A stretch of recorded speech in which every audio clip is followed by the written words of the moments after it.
What's up, everybody? I hope you're doing well and coping with lockdown. If you're like me and you're still in quarantine, hopefully you're keeping safe and keeping sane, keeping busy with everything that is going on. I just want to start the video by saying it is safe to play TF2. Still getting a lot of questions every single day when I stream. Hey CJ, is it safe to play TF2 after the source code leak? I didn't do a video of it at the time because it was pretty much resolved within the 24 hours. Valve did release a tweet on the official Twitter account for TF2 and CSGO saying both games were safe to play.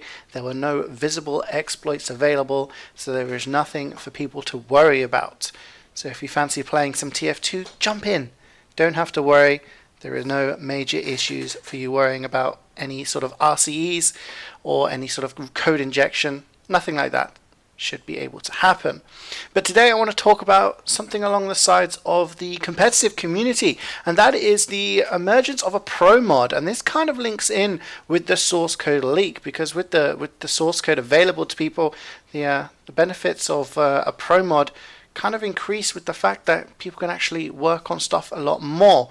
Some of you may be asking, what is a pro mod? Essentially, a pro mod is something that would be used in the competitive scene to change certain aspects of the game, basically fixing bugs, fixing the things that Valve hasn't fixed. And this would be implemented for 6v6 games in order to make people, happier with the way things are going.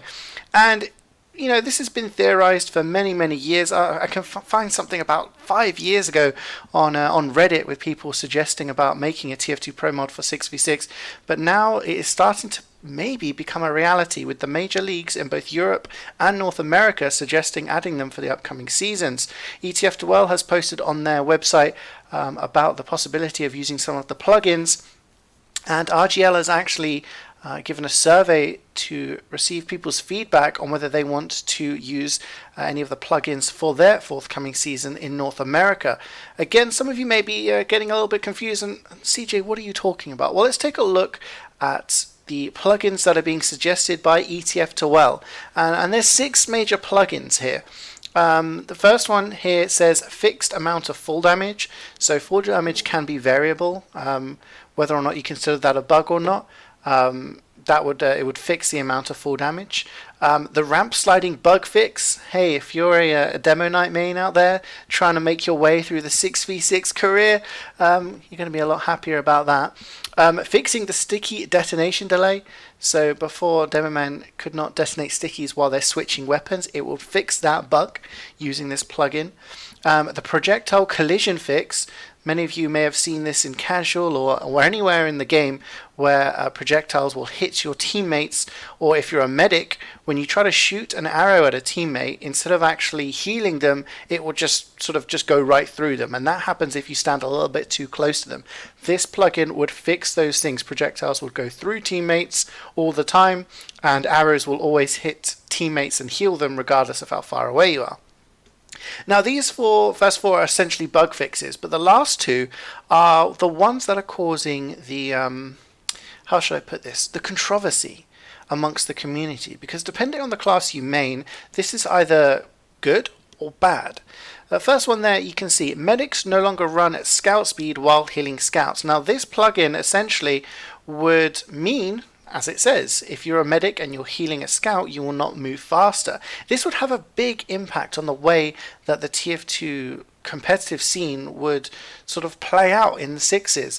When we look at it in terms of I-Series, up until I-55, medics would only travel at their base speed. But from I-58 onwards, in terms of major lands, healing a scout would make you move a lot faster. And as a personal point of view, I'm a medic main, and I quite like being able to run as fast as scouts. It makes it easier to get away from dangerous situations, and it makes Ubering a scout much more threatening. And obviously, if you're a scout main, you kind of like that as well, because you can just hold that W key, run in, and make sure that you're being healed by your medic.